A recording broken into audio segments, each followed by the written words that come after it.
Namo tassa bhagavato arahato samma sambuddhassa. Namo tassa bhagavato arahato samma sambuddhassa. Namo tassa bhagavato arahato samma sambuddhassa. Good evening, everyone, and good morning, everyone. Welcome back to the seventh talk in our mental health awareness series. In today's talk, we will be discussing and sharing insights with you about an interesting, interesting intersection about tolerance as well as frustration. So we're going to look at what is frustration tolerance. Now we know the word called frustration as well as tolerance, but can you tolerate when you are frustrated? So this is our main, emphasis throughout this talk. Now, this is often been abbreviated in psychology to be FT, frustration tolerance. Now, what's the nature of this question that we can see in normal society? Now, we assume that we should be able to solve our problems and reach our goals rapidly and easily. And then we get into a frenzied state of panic and rage when life presents us with obstacles. Now, we always think that we are able to solve our problems rapidly and easily, and then we get into a frenzied state of panic and rage because we don't think that we will have obstacles that can really give us a hard time so that we can't sort of accomplish those things. All in all, what we can see is we are kind of very persistent about this process of expecting the accomplishment of our goals, minor, major goals, small, large goals. And we kind of have a syndrome in psychology. We call it entitlement syndrome. Entitlement syndrome, where in which we can see that we feel and then act as if we were entitled to success, love, approval, perfect health, and happiness, and etc. etc. That means we think that we are entitled to those accomplishments as we think. But what happens over time is that our frustration when this does not happen the way we want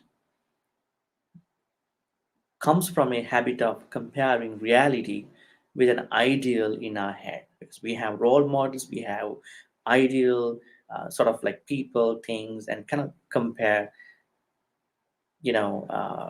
reality with that kind of a person thing. When the two do not match, we condemn that reality because we try to twist that reality, not twist and bend us, which is not a possibility because you can't twist or bend reality. Because it is always easy for us to, I would say, to twist or bend our ways of thinking, attitudes, and sort of perspective rather than trying to bend or twist realities or reality. So this is a place where we are trying to get into a low frustration, the high frustration tolerance. Those are people who do not understand this. They are having low frustration tolerance. So frustration tolerance is a good thing because we are able to manage us when we are stressed, when we are getting stressed because of different daily, monthly life events that are really bothering us. When we look at frustration, now Buddha has always talked about this. Fundamental teachings of the Buddha always revolve around about frustration. So, in my understanding, frustration is a minor form of anger because you have a sort of dosa anger towards what did not happen according to you thought as you wish. This is what we can understand in the uh, fundamental sutras like Satya Vibhanga and Dhammacakkappavattana. Yam pichang nalabhati tampituka. So you wish something to happen, or somebody to become, or you wish you to become, but at the end, it doesn't happen the way that you expected, you wish. So this is a form of dissatisfaction, dukkha. But simply because some plans, some accomplishments do not happen the way you want, you need. So we can't give them up, right? We are positive beings, right? So we need to understand there is always a gray area to our wishes, our hopes, and we need to keep that in mind while we are preparing, making plans for our accomplishments in the form of, I would say, uh, success, love, approval, perfect health, and happiness, etc., etc. So we should have that in mind, not always thinking that I'm going to get all that. I'm entitled to all these things, right? So with that in mind, let's get into kind of a more structured version of what frustration and stress are, because we can't talk about frustration without stress, because these feelings act on each other. So when you are stressed out, definitely you are frustrated. When you are frustrated, definitely you are stressed out. So they are mutually influencing each other. Now, folks, if you have any questions, please type in the comments below. So I'll get to those questions slowly. So stress and frustration, they are mutually dependent. So you can't take one out of it. When you are stressed out, that means you are frustrated. When you are frustrated, you are stressed out. So stress is something that indicates uh, primarily that you are frustrated, right? Because frustration is our main topic. I don't want to get into too many details about stress, so I will go over with the details about frustration.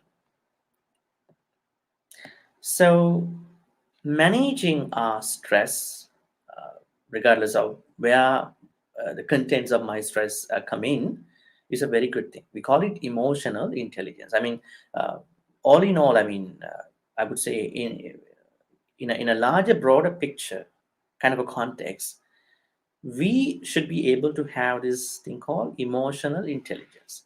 Now, you probably be intelligent about your life, I would say your studies, your work life, and all that. But you probably not be a person who might not manage yourself. I would say we would normally call it maintaining our emotional intelligence, having emotional intelligence and keep it up. So that's a very interesting thing to practice, because emotional intelligence is very important, because it is a subject wherein which all these subjects, I mean, regarding the mental health awareness, falling. Okay, so now what is frustration tolerance? In short, it is the ability to deal with frustration. If you can, if you can have a, uh, I would say, a habit, or if you are able to deal with your frustration, that means you have frustration tolerance. But a lot of people, unfortunately, they don't have enough mental capacity, enough mental preparation to prepare for, I would say, frustration. They get very panicked. They are very educated people. They are very good people on the surface level. But when they are, I would say, frustrated, they are not able to manage that moment, that time. So, generally speaking, frustration tolerance means that you are able to deal with your frustration, no matter where it comes from, but you are able to deal with your own frustration, regardless of uh, its origin. So when you have a high frustration tolerance, that means It indicates that you are coping with your challenges. I would say challenges that come naturally and challenges the people might make for you. You are able to deal with all those challenges. That means you have a high frustration tolerance, which is what we are today asking you to practice, right? Because if you don't practice frustration tolerance, you are always worried about you, always caught up in things that have been happening to you, uh, either by your own mistakes or probably because you are surrounded by bad people, pavamita. Now, there are bad consequences, I would say, if you have a low frustration tolerance. That would take you to conditions like very, uh, I would say, they are not healthy conditions. I would say in psychological words: borderline personality disorder, BPD, autism, and attention deficit hyperactivity disorder, ADHD.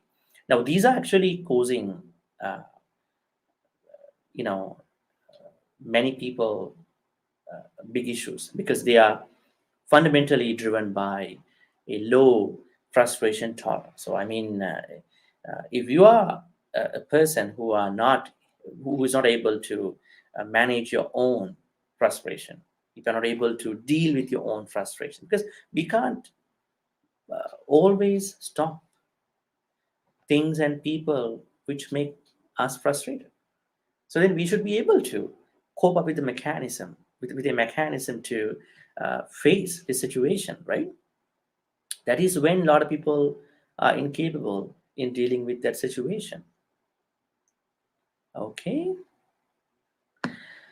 So looking at frustration, I mean, not talking about tolerance at this point, we can see a lot of, I would say, triggers for our daily frustrations. I would say maybe your family, maybe your plans. I would say during the COVID time, a lot of people they are frustrated because they can't do their plans very well. They can't fulfill. They can't actually travel. They can't mingle. They can't get along with people who they were before. They can't go out. So there were multiple, and there are still some other issues which can cause frustration on a daily basis. So the most important thing is that we have to look at whether we are people who get easily frustrated. Now, this is an ability.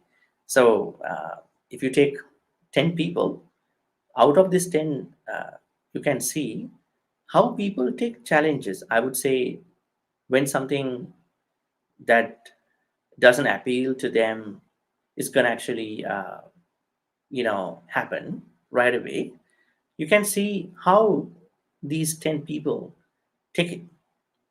So most probably most people they get frustrated, right? Because a lot of people think that frustration is a point that they have to defend. They have to, I would say, uh, speak up. I mean, there are events where you have to speak up, you have to defend yourself. But have you also looked at that you are you were a person who was not able to you were not able to I would say deal with that particular frustration, right? So I think that part was always missing. That is why I'm asking you, even though there are valid reasons where you thought that you would need to speak up and then challenge, or I would say speak defend, but there were also opportunities for you to think about whether I can cope up with my frustration, right? So I'm asking you to think about frustration in a kind of a uh, context where you can challenge your emotional outburst. Because if you are an emotionally volatile person, then you get always frustrated. No matter what happens, you are calm and quiet, and you know what to do and all that.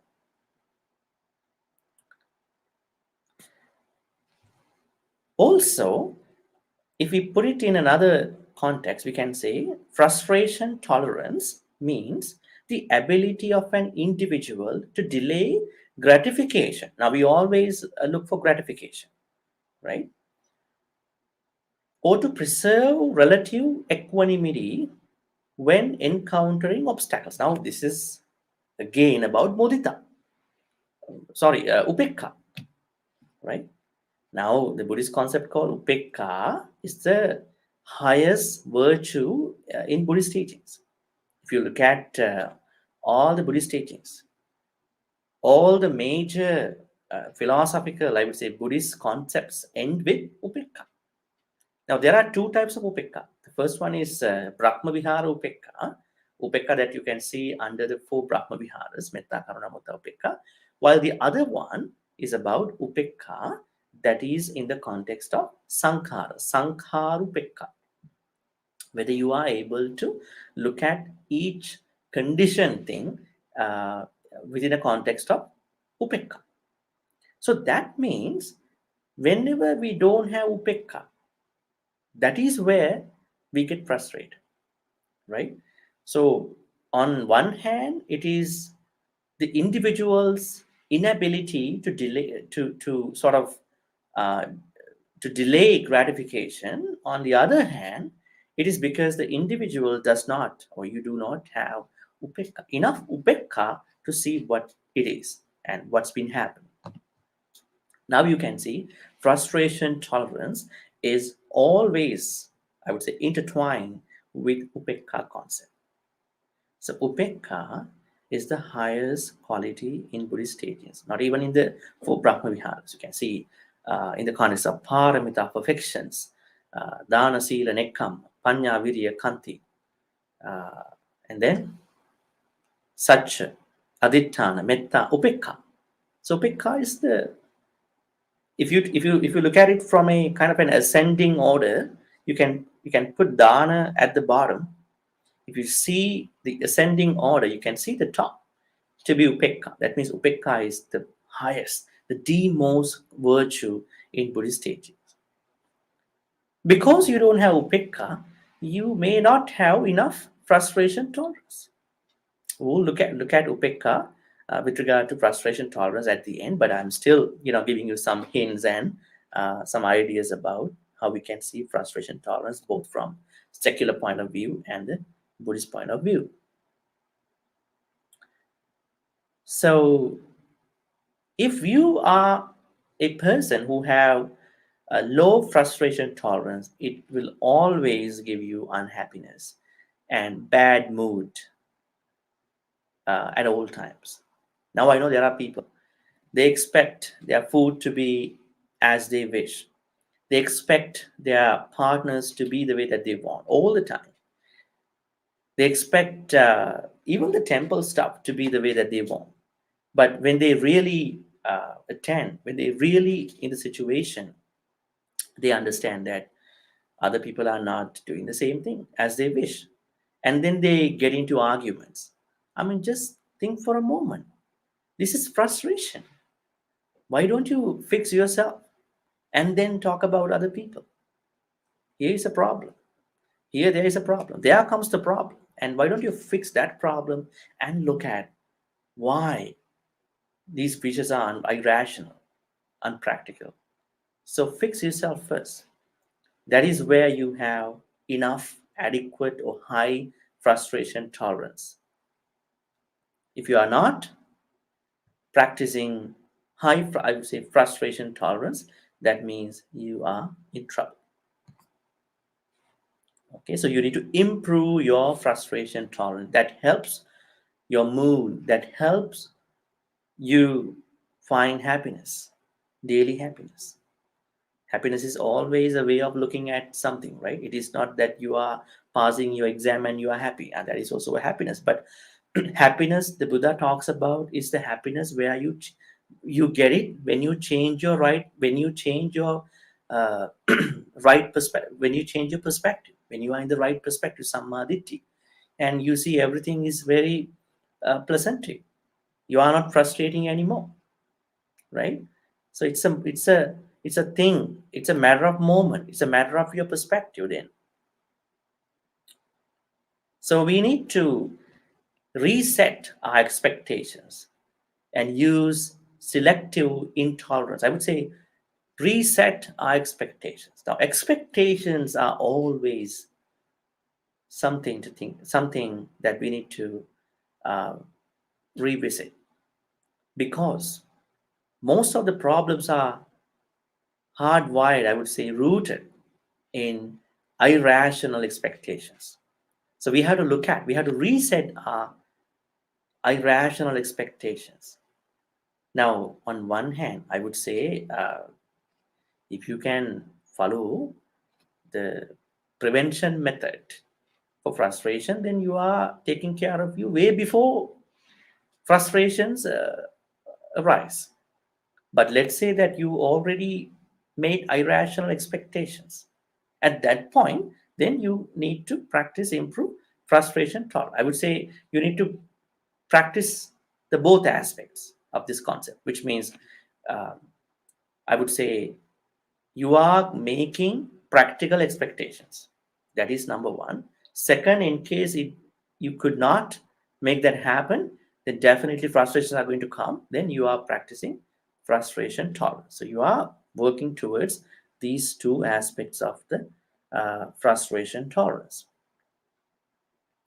Now, the other thing is, with regard to resetting your expectations, is now there may be things that you can't change, right? At that point, without being frustrated, the best thing is to reset your expectations, right?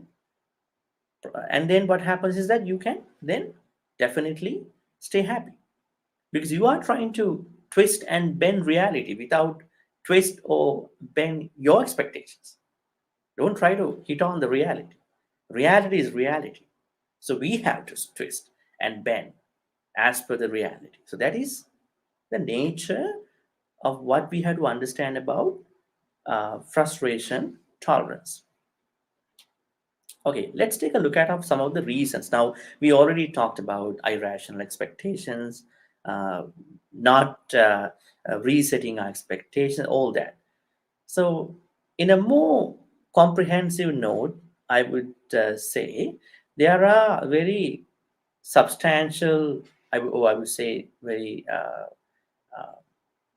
you know solid kind of reasons for why people are into frustrations. Cross expectations.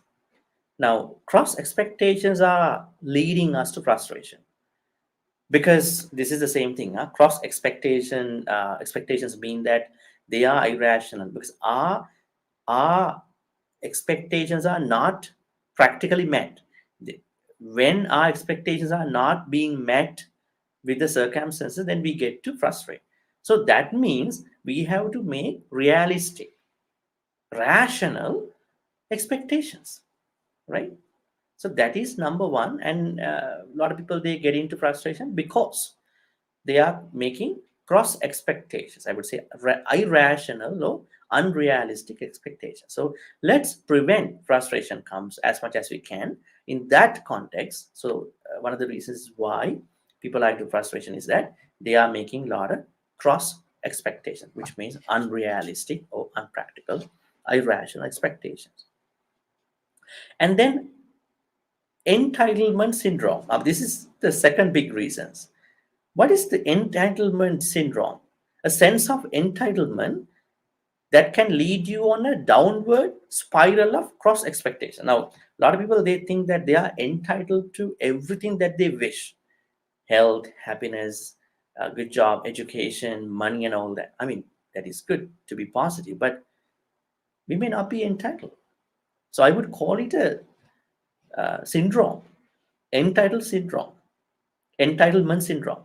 So you need to understand that you should not make, I would say, wishes or entitlements which are really irrational. So let's say that you have something you can change. At least you change your mind and you get used to it. probably, and then you are creating a different happiness along the line without just, I would say, struggling with unnecessary expectations. So, second reason is entitlement syndrome that comes under the cross expectations. I would say unrealistic and irrational expectations. Not changing our expectations over bending reality. Now, a lot of people, they like to, they like bending reality. I would say twisting reality. You can't change reality. You can't bend reality. I mean, reality in the sense of how things happen exactly in the realistic form.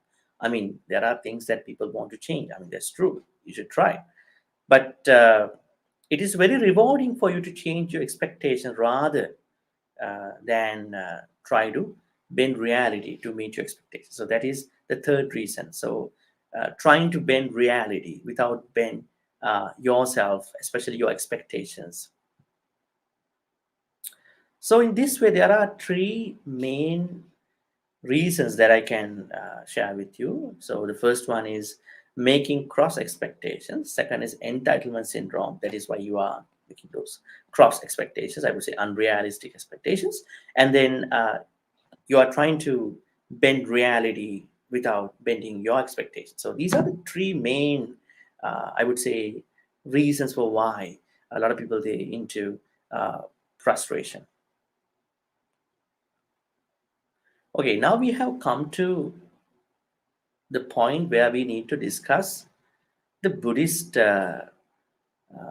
perspective on this topic called frustration tolerance. And then after, we're going to be looking at what you could do to overcome frustration tolerance.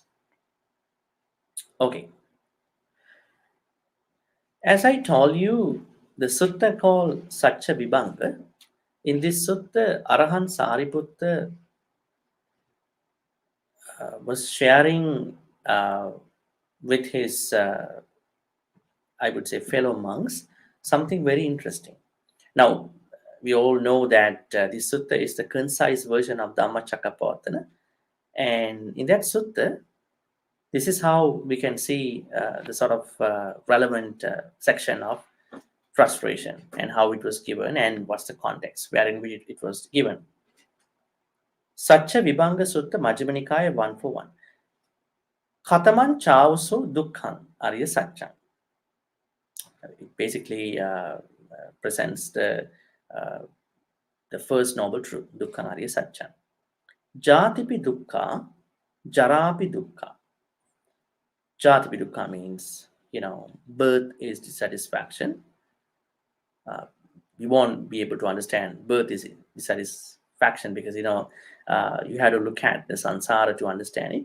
Jarapi Dukkha, which means aging is dissatisfaction too. Or I would say aging is unsatisfactory. Or dukkha, maranampi dukkha. So also the death. Soka parideva dukkha domana supayasapi dukkha.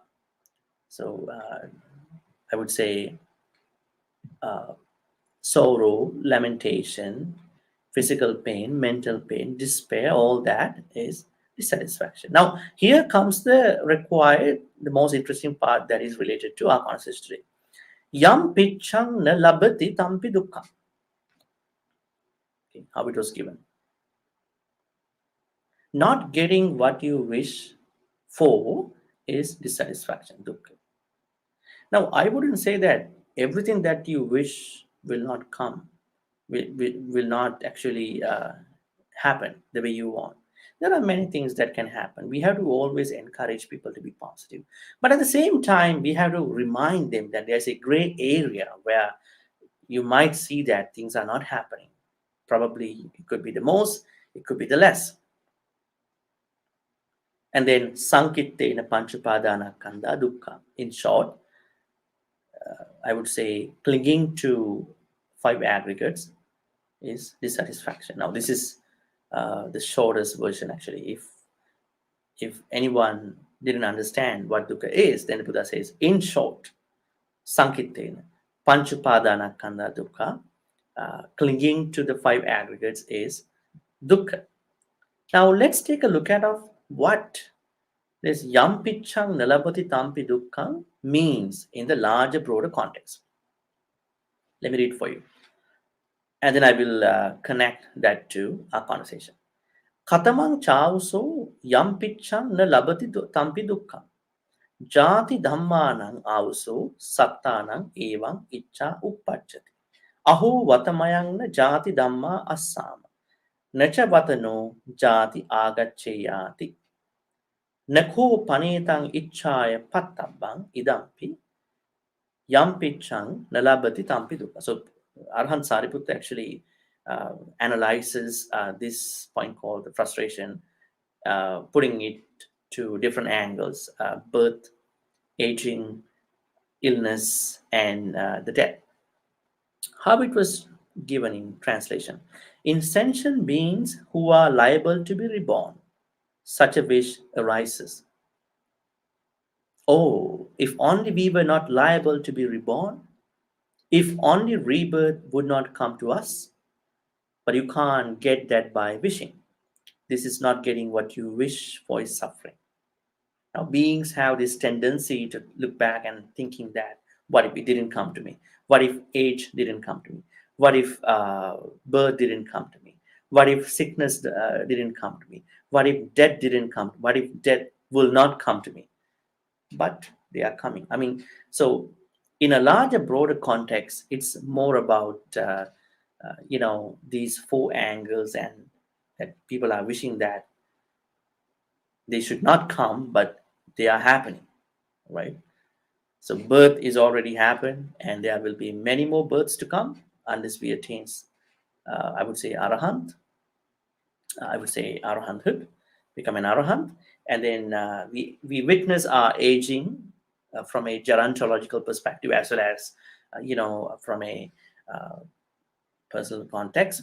And then we also witness illnesses, and we will witness death, and we already witness deaths of other beings.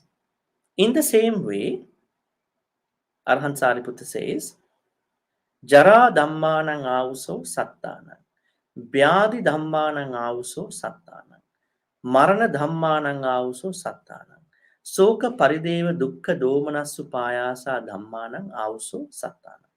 Evang Icha Uppajjati. Aho Vatamayang na Soka Parideva Dukkha Domanasu Payasa Dhamma Assam. Nacha Vatano Soka Parideva Dukkha Domanasu Payasa Agachi Yunti. Nakho panitang ichaya pattabba. Idam piyam pichang nalapatitampi dukkha. So everything that is a part of the dukkha explanation under the first noble truth is always being the trigger point. It's always being the fundamental, I would say, trigger for people to think about that these things, I would say, should have not happened to us.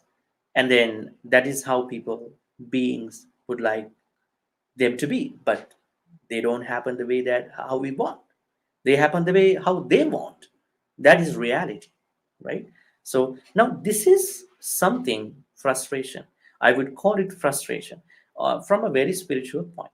But on our daily life, on a daily life point, I would say we have a lot of events where we get, I would say, unhappy. At the same time, we may have physical, mental pain. We may have despair, right? I mean, not even going to talk about Maran and all that. We have a lot of events where we can see this from a very, uh, daily, I would say, routine perspective, because we can definitely observe they are happening, right? If you take a look at of your daily routine, I would say you may be starting your day from a point where you like doing different things. At the same time, you may uh, want your day to go in a certain way, but the day might not go or work out the way you want. So, this is one other reason uh, that you will see frustration in your own eyes, in your own perspective. Okay? So this is what I connect to frustration. So, from a Buddhist point of view, we can understand that frustration is something that you need to understand uh, from a spiritual point too. And there are two things you can do to minimize your frustration, both from a secular point and from a transcendental point. Okay. But what is the cause of this frustration according to the Buddhist teachings?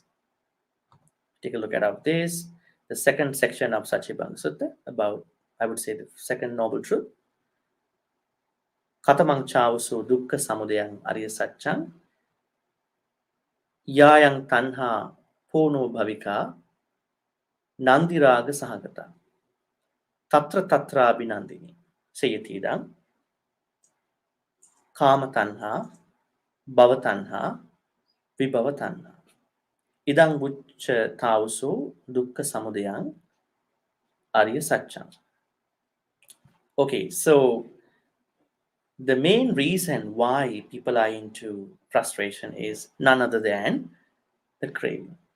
So we have craving in three perspectives, which we call by kama tanha, so craving towards sensual pleasures, and then craving towards becoming. Now, a lot of people they misunderstand punya, right? Punya is mostly appreciated in a secular context, but also it takes you to samsara too, right? I mean, it doesn't matter if you do a lot of punya, but punya has both, I would say, effects on this context called making you a comfortable, happy person. At the same time, takes you to sansara, and then vibhava, kind of a nihilistic view, and clinging to all these three views: sensual pleasures, becoming, and then nihilism.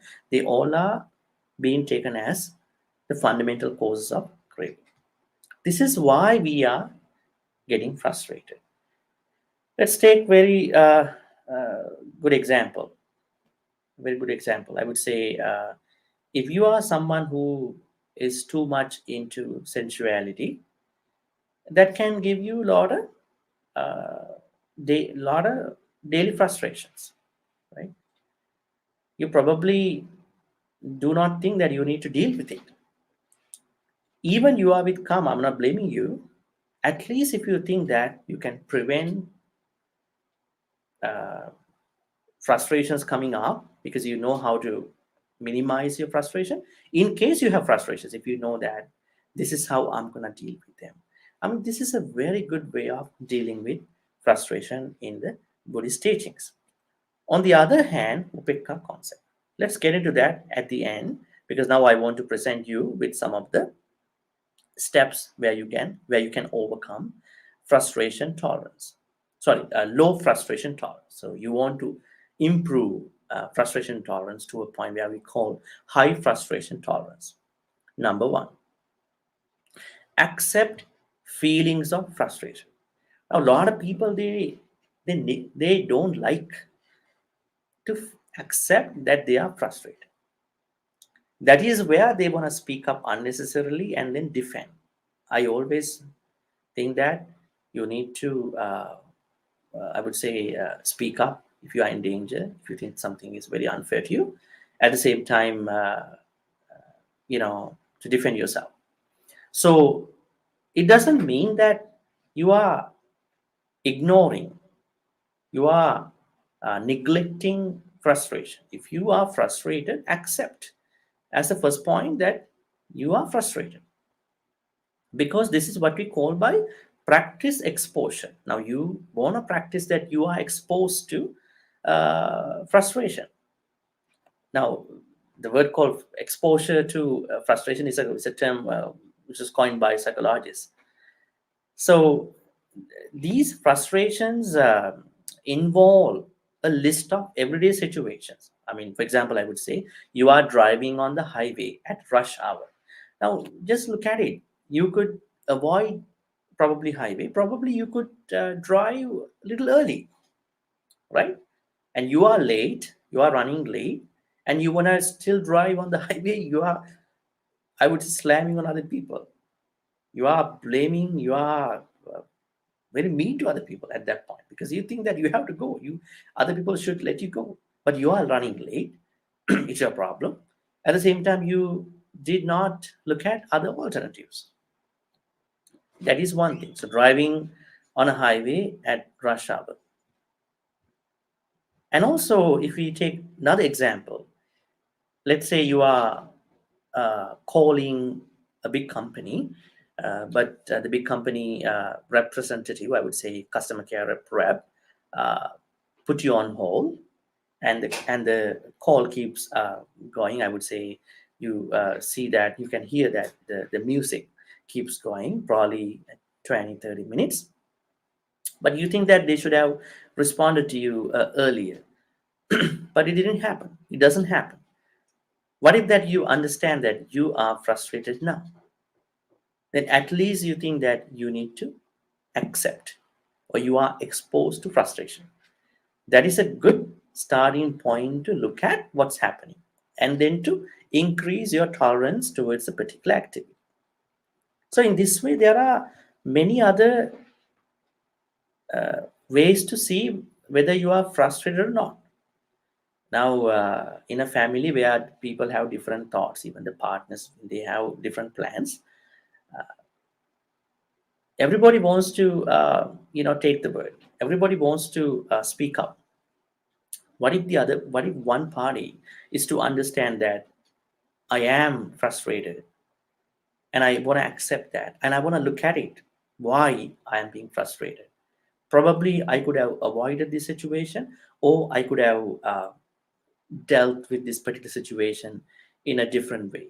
So that can sort of ease out your frustration. So, the step number one is to accept your feelings of frustration. I would call it, the practice exposure to the particular, uh, frustration. So, accepting your feelings of frustration, or in other words, we call it practice uh, the mentality call, the idea call that you are exposed to the frustration. So that will take you to a different mental level where you improve your tolerance towards a particular frustration. That is something that we all need.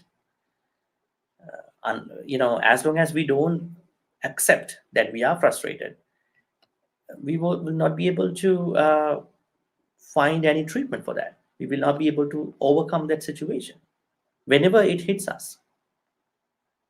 Number two is distracting ourselves.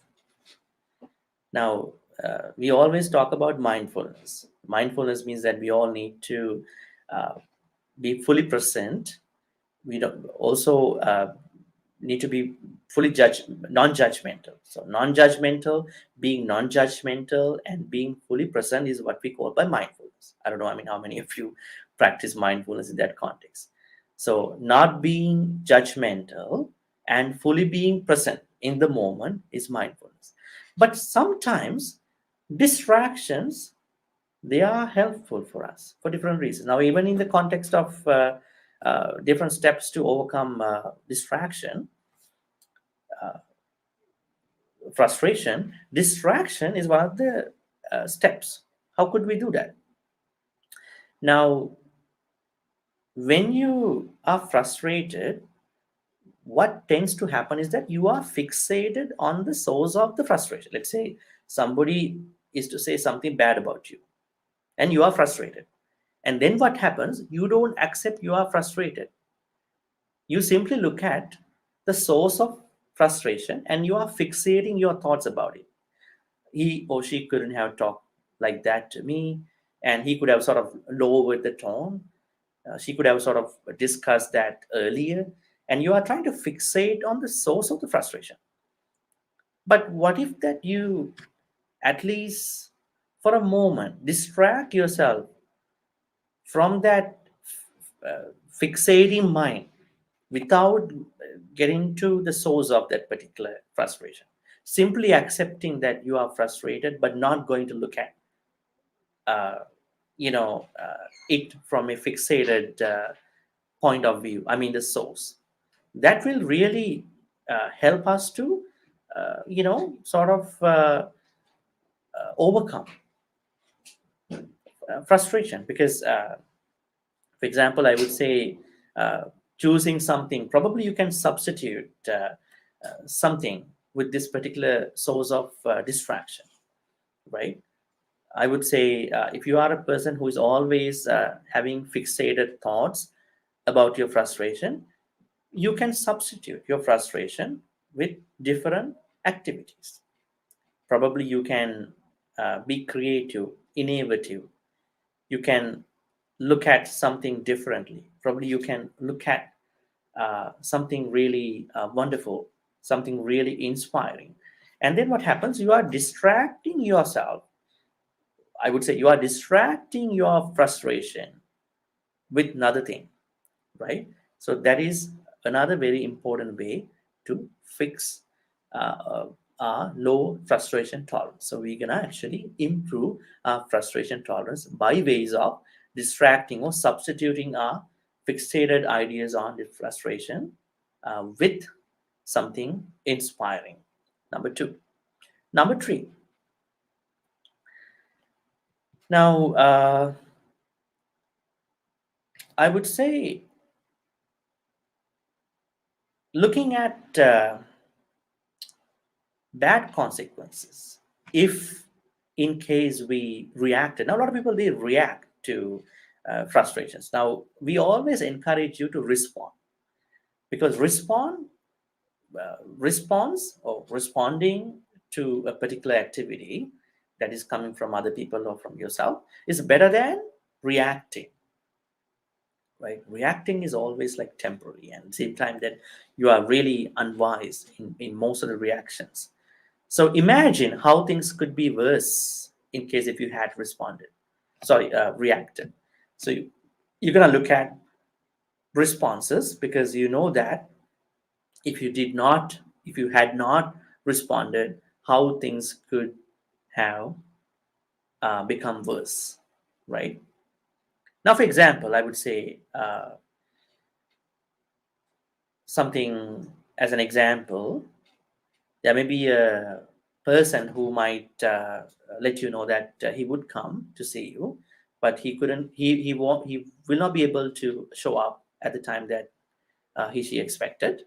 At that time, you starting to get frustrated. Probably you are someone who is very punctual, but you should not think that everybody should be as punctual as you, right?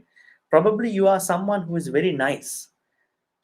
Simply because you are nice, you can't think that everybody should be as nice as you. Maybe you are attending someone's food event and you're expecting the other people will treat you the same way. But keep in mind, everybody may not be as, you know, hospitable as you, because we have to look at people differently. Now, I always encourage this concept called people are differently good. People are not similarly good, people are differently good. If people are differently good, then we have to accept their goodness in diverse forms. They don't have one way of being good, they don't have one way of being better uh, to each other. But if we think that everybody should be as nice as us, as hospitable as us, that will take us to a lot of chaotic situations. So the third step is to look at the bad consequences if you had reacted in a certain way. So looking at the uh, dangerous consequences if you had reacted uh, in a way to those situations, early situations. So then again, we want to look at the mindfulness side. This is kind of like very non-harming, the most non-harming step towards frustrations. Mindfulness. Now, just as mindfulness works, we also know that distractions can also help sometimes, right? In the best way, in a good way.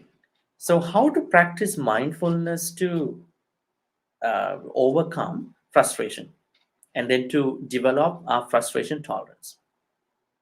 Now, as I brought up earlier, frustration tolerance is a learned behavior. So you have to learn it, right? Because every time when you are frustrated, you need to learn.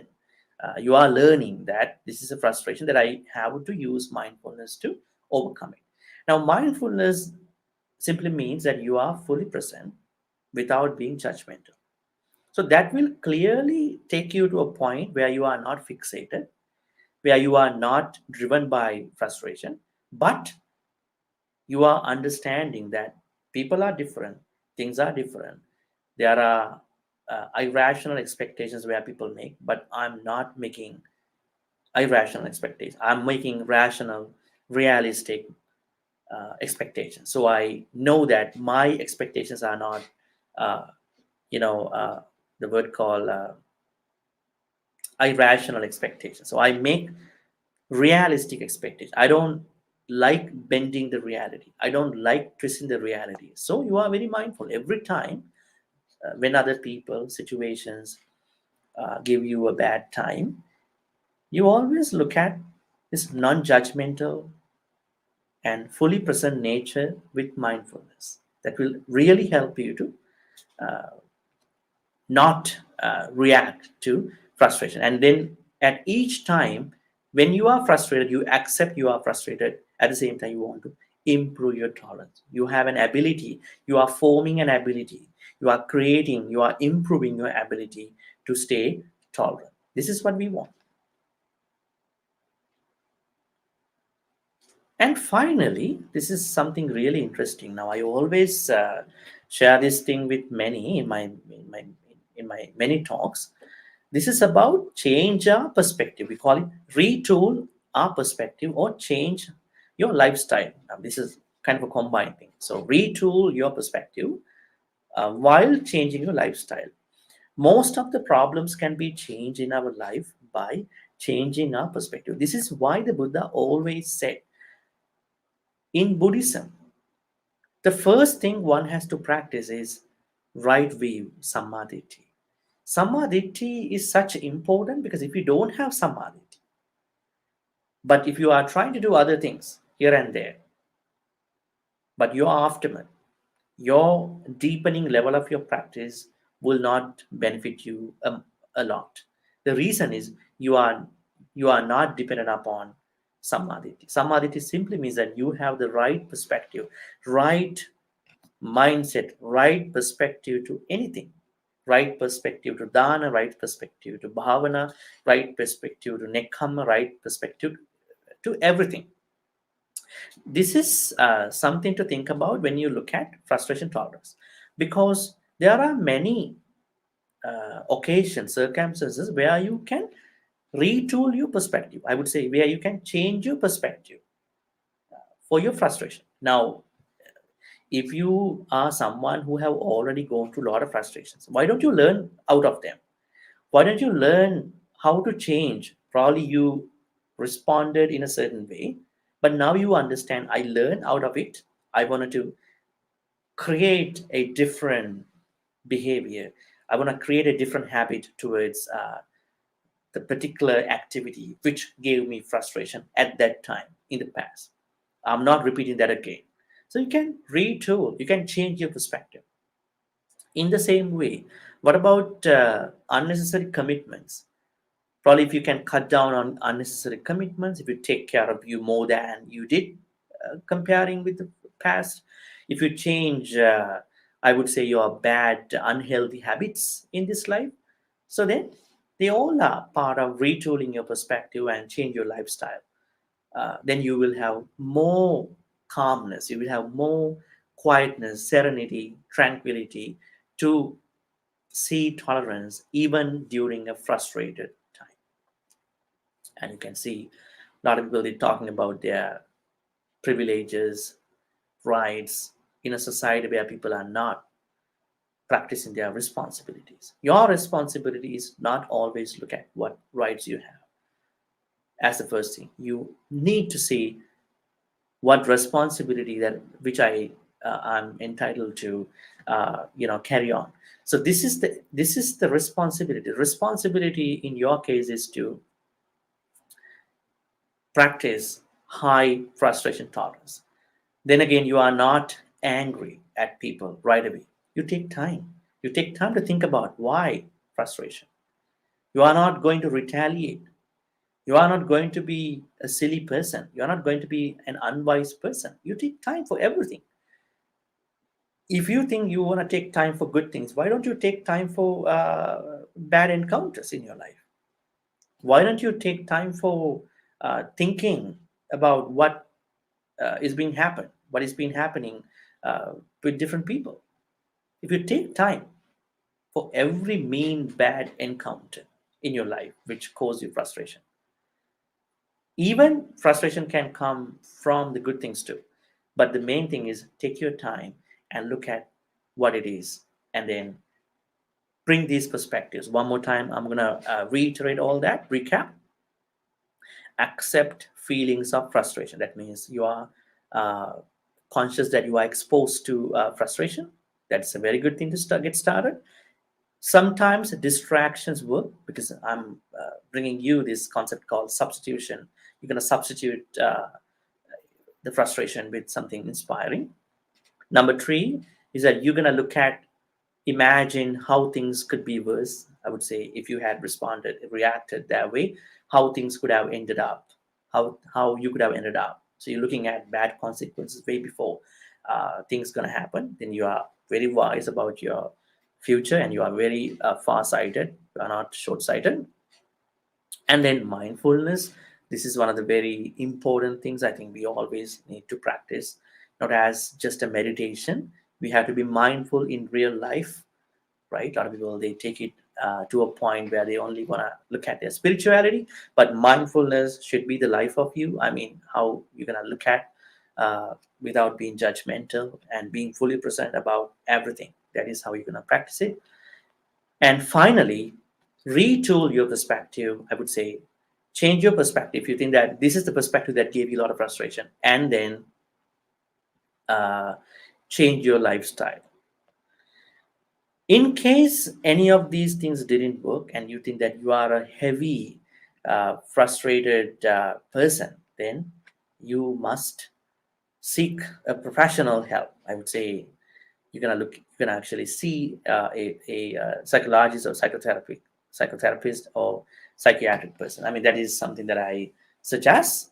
But you can also try a spiritual person, and also uh, there is something that we can add to this conversation. That means if you can find a kalyana mitra, which means a good friend, a noble friend, you can probably share your frustrations. Probably you're gonna look at how people listen to you. If you have an active listener to your conversation, to your issues, that can also help. That means having kalyana mitra is also very important. That is more likely a Buddhist kind of an idea to this conversation. Okay, any questions so far? Please put them under the comments. I'll get to those questions. Any questions about frustration tolerance and how we practice it in Buddhism and from the secular point of view? Yeah, please uh, write your questions in the comments below.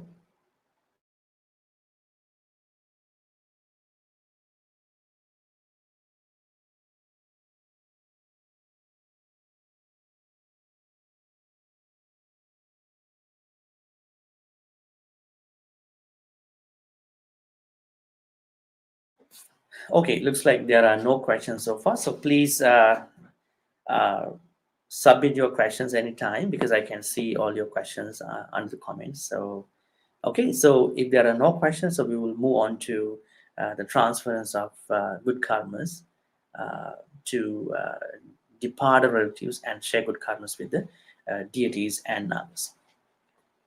May all the good karmas we've been accumulating so far be transferred to all the departed relatives, jnatis. May they be happy and peaceful. If they are in a bad place of life, samsara, may they be able to receive all these good karmas and then be transformed, be reborn, I would say, reborn in a better place. May they be able to attain the supreme bliss of Nibbana. Sadhu, sadhu, sadhu. Idammi nyati nang hontu sukita hontu nyateo. Idammi nyati nang hontu sukita hontu nyateo. Idammi nyati nang hontu sukita hontu nyateo. We also share good karmas with the devas and nagas, the powerful beings. May all the devas and nagas receive all these good karmas and bless all of you for good health, quality of your life, and all the prosperity. May all the devas and nagas improve their comforts at the same time, improve their spiritual practice too. May they also be able to attain the supreme bliss of Nibbana. Sadhu, sadhu, sadhu. Ittavata cha ammihi sambatang punya sampadang sabbe deva anumodantu sabbe bhuta anumodantu sabbe satta anumodantu sabba sampatti siddhya akasattha cha bhummatta deva naga mahindika punyantang anumoditva chirang rakhantu lokasasana chirang rakhantu desanang chirang rakhantu tumang paranti. Finally, let's make the greatest wish that we've been having uh, many times. Which is that may all the good karmas we've been accumulating in today's talk discussion be helpful for all of us to attain the supreme bliss of Nibbana in this very life. Sadhu, sadhu, sadhu. Now I'm going to bless you with more stanzas. Please receive the blessings. अभिवादनशीलिस्य निच्छं वद्धा पचायिनो चत्तारो धम्मा वर्धन्ते आयुवन्नो सुखं बलम् आयुरारोग्यसम्पत्ति सर्गसम्पत्तिमेव च अतो निब्बाणसम्पत्ति इमिनाति समिञ्चतु. Sadhu, sadhu, sadhu. Thank you, everyone. Have a good night and have a good day ahead of you. Take care. Be safe.